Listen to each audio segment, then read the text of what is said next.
2020년 경기도 교육청 행정사무감사에서 경기도 교육공무원들의 순환보직에 관하여 지적했습니다. 현재 본청과 교육지원청, 학교 행정실에 따라 근무 여건에 따라 진급 연도가 상당히 차이가 큽니다. 이것은 공무원들 간의 화합에도 문제가 많다고 생각을 해서 순환보직에 대해서 강력히 요구하였습니다.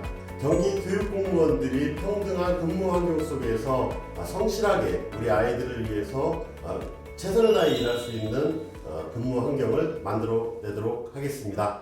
우리가 지금 그 본청, 지역교육청, 그 다음에 학교 이 근무하시는 분들의 평균 승진 연수가 어떻게 되죠? 본 의원이 조사한 건 한 7, 8년 차이 나더라고요. 네, 많이 날 때는 7, 8년 정도 차이. 예. 이런 원인이 뭐예요? 과장님, 네. 솔직히 얘기해서 본청 근무자들에 대한 배려가 더 많은 거 아니에요? 네, 교육지원청은 24명 중에 10명, 직속기관은 4명 중에 3명.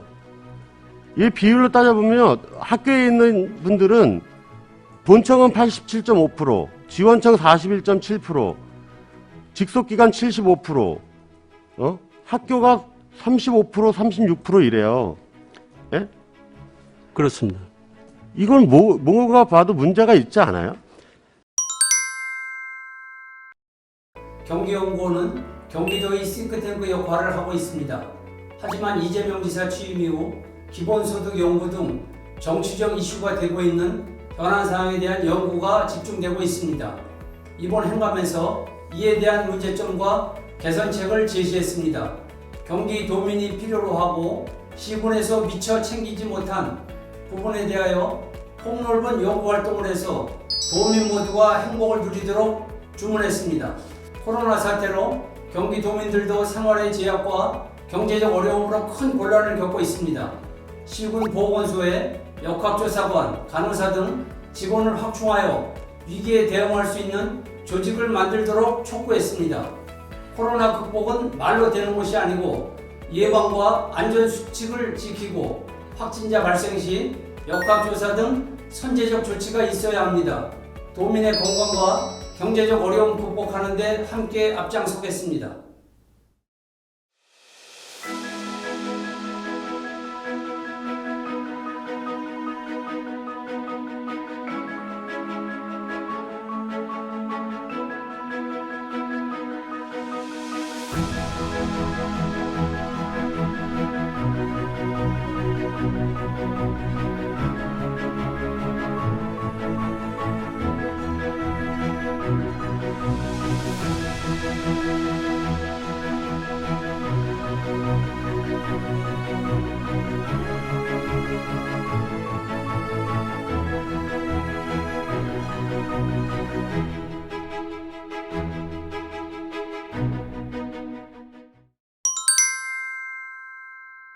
우리 교육청을 대상으로 해서 두 가지 문제를 지적을 하고 시정을 요구했습니다.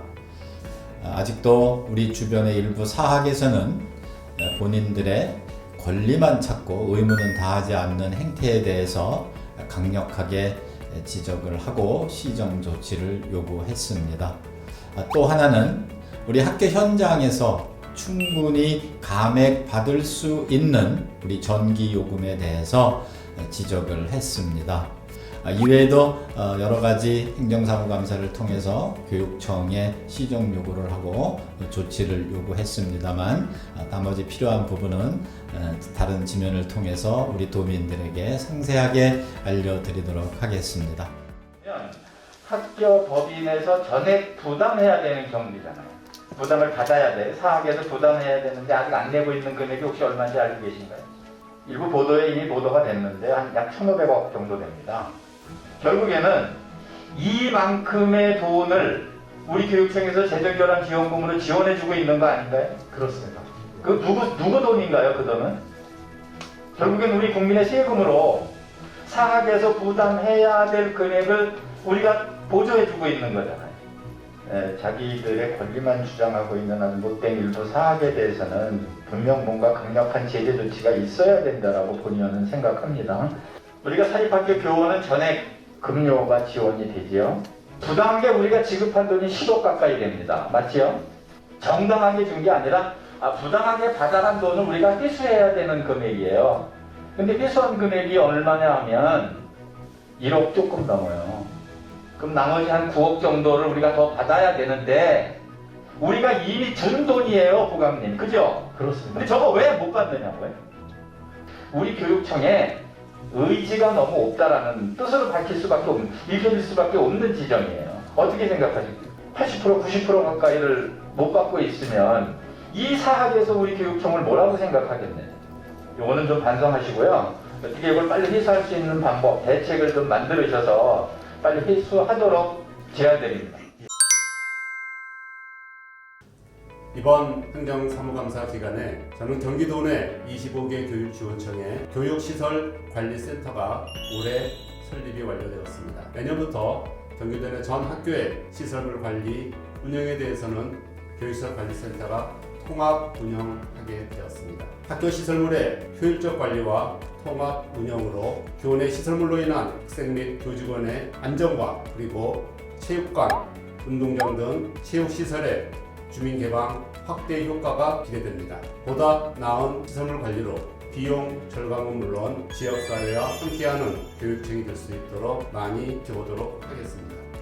지역에 어떤 시설들이 있지 않습니까? 우리가 체육시설이나 체육관 같은 거 마찬가지 가까이 있는 학교에 좋은 공간이 있으니까 이 공간을 학교 교육에 지장이 없는 한에서는 최대한 활용을 해보자 라는 취지고 또 이 돌봄이나 이런 것들은 어떤 뭐 이렇게 학부모들의 욕을 떠나가지고 국가적 과제잖아요. 그래서 이제 나오는 문제고 공공 부분 그 존립 전환 방침에 의해 가지고 이제 우리 공공기관의 많은 분들을 그 기성주의에서 정기적으로 이제 전환을 시켰잖아요. 무기계약적으로 하게 됐는데 그분들이 그 무기계약적으로 전환이 되게 되면서 직접 뭐 위탁이라든가 이런 것을 통해서 받고 있는 급여라든가 어떤 그 업무 이런 부분에 있어가지고 정도라든가 이런 것들이 별 차이가 없어야 된다 이렇게 생각이 드는데 현실은 어떻게 되나요? 학교에서 급식 이후에 잔반 처리가 굉장히 염려가 되고 있습니다. 경기도 학교 전체가 약 70억이 넘는 잔반 처리 비용이 들어가고 있는데요. 이거는 그 처리 비용뿐만이 아니라 환경에 막대한 영향을 끼쳐서 미래 시대에 기후 온난화에 큰 영향을 끼치는 내용이라 그냥 간과할 수 없는 일이라고 생각을 해서 이거는 아이들을 교육을 통해서 미래 세대에 정말 좋은 환경을 남겨야겠다는 그 철학이 뒷받침을 저는 하고 있었습니다. 그래서 우리 아이들에게 철저하게 음식물 쓰레기는 최소한으로 하자는 그 캠페인성 교육을 하자고 제가 제안을 했습니다. 도민 여러분들께서도 또 학부모 여러분께서도 동참해 주시기를 부탁드립니다. 감사합니다. 그 지원청마다 그 업무 보고를 하는데 급식에 대해서는 최고의 영양, 급식을 이렇게 잘한다 얘기는 합니다.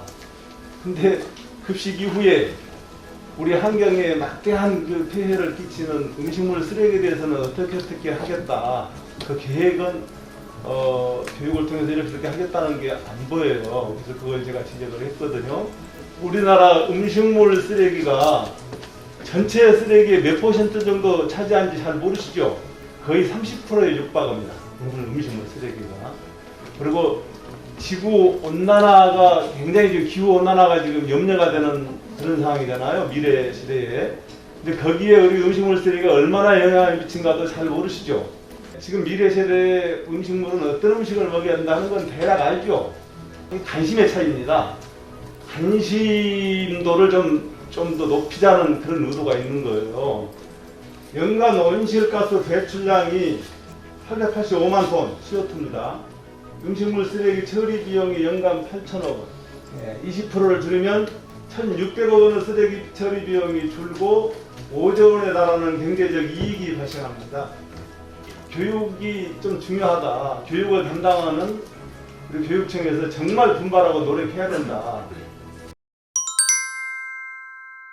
저는 이번 행정감사에서 교육행정 전반을 면밀히 살펴보고 검토하여 위법 부당한 행정이나 불필요한 사업 그리고 도민의 생활에 불편을 끼치는 사항에 대해 도민 제보를 받는 등 심도 있는 감사를 실시했습니다. 경기도 교육청 주요 교육 정책과 예산이 경기도 의회에서 최종 결정됨을 상기시키면서 교육 예산이 지역 교육청을 통해 각급 학교에 전달되는 구조임을 강조하고 학교 현장에서 발생하는 각종 문제들에 대해 심층적으로 접근하는 현장 밀착형 행정사무감사로 코로나19로 인한 원격 수업에 따른 문제점과 기초학력 저하, 문제 해결 방안 등 교육 현장의 문제들을 집중적으로 검토하는 데 중점을 두었습니다. 보면은 도의원님은 위원으로 안 들어가고 도의원은 시의원님들, 군의원님들만 들어가는 경우도 있습니다. 그래서 이런 부분들이 교육청 자체에서도 꿈의 대학이든 꿈의 학교든 예산 세울 때도 그렇고 이렇게 심의할 때도 그렇고 교육기획위원회, 교육 도의원님들하고 소통을 하시고 해주실 것을 당부드리겠습니다. 마을과 지자체, 시민사회 단체가 함께하는 그렇잖아요. 근데 이런 교육 목표를 정할 때 아마도 뭐 시민사회 단체라든가 다 같이 모여서 아마 정했을 거라고 토론을 통해서 정했을 거라고 보는데 중요한 게 도의원이 빠져 있어요. 도의원을 구석에 넣고서 이런 교육 프로젝트를 목표를 설정하지는 않았을 거라고 지금 대체로 다들 교육청에서 교육 목표를 정하는데 특히나 교육위원들을 하고 속에 같이 토론을 해서 또 교육위원들과 함께 이런 목표 설정을 해야 되는데 대체로가 지금 제가 알기로는 교육위원은 빼놓고 이 3.0의 목표를 정해 있어요 지금. 교육 현장이 아이들의 놀터, 꿈터, 희망터가 되기 위한 여러 가지 방법들을 제안했습니다. 먼저 첫 번째로 학교 밖 청소년들에 대한 대책을 요구했습니다. 학교 밖 청소년들이 학업 중단 이후에 법적인 부분에 있어서 개인정보 동의를 하지 않는 학생들은 그 이후에 어떻게 아이들이 생활을 하고 있는지 전혀 이런 통계 수치를 갖추지 않고 또 그런 어떤 정책들이 마련되지 않아 있어서 실질적으로 그런 대책 마련을 요구했고요. 두 번째는 경기도 교육도서관이 시군에 있는 지자체 도서관과의 차별성을 위해서 4차 산업혁명 시대를 살아가는 우리 디지털 네이티브 세대인 우리 학생들에게 AR이나 VR 이런 시대적 흐름에 맞는 교육도서관으로서의 위치와 그 정책들이 마련되기를 주문했습니다. 그리고 마지막으로는 요즘 특성화고 학생들 취업 문제 굉장히 문제가 되고 있는데요. 실질적으로 특성화고 학생들이 고등학교에 입학한 이후에 직업에 대한 부분들이 굉장히 중요한데 이런 부분에 있어서 경기도 교육청과 학교만의 문제가 아니라 지역에 있는 유관단체와 기업, 교육 현장, 지자체가 함께 공동의 노력을 통해서 우리 고등학교 졸업을 한 특성화고 학생들이 질 좋은 양질의 그들의 꿈을 펼쳐갈 수 있는 그런 일자리 마련을 위한 다양한 정책들을 요구했습니다. 제가 묻고 싶은 거는요. 그 미인가 대안학교에 다니는 아이들은 그나마 부모의 어떤 도움과 어떤 지원을 받는 아이들입니다. 그렇지 말고요. 그렇지 않고요. 그 이외에 대안학교조차도 가지 않는 그 사각지대에 있는 아이들. 경기도 교육청 이재정 교육감님 늘 말씀하시잖아요. 우리 의원님도 여러 번 응용하시지만 인용하시는데 하나에도 소리받지 않게 한다라고 하는데 정작 이 아이들은 그 교육 중심 활동 내역에서 밖에 나가져 있어요. 사각지대에 있어요. 제가 이제 제안을 했습니다. 내년에 이제 다시 지역별 학업 예방 지원단 구성하실 때 학교 교장 선생님, 교직원 위주로가 아니라 실제적으로 지역의 유관단체, 그다음에 경찰청, 보호기관 이런 부분하고 같이 협업할 텐데 그 부분은 좀 개선할 의지가 있으신 거죠? 있는데요. 각급 학교에 노동인권 교육 기회를 제공하기 위해서 필요한 시책을 수립해야 된다고 했는데 지금 현재 어떤 노동인권 교육에 대한 시책이 마련되어 있습니까? 내년 기본계획 수립하게 되어 있는데요. 중학교, 고등학교는 거의 의무 규정으로 연간 2시간 이상 노동인권 교육 실시하게 되어 있는데 제가 자료를 받아왔을 때 현재 지금 중학교에서 지자체 이 연간 2시간에 대한 노동인권 교육이 지켜지고 있지 않은 학교들이 있습니다. 이에 대한 대책은 어떻게 하실까요?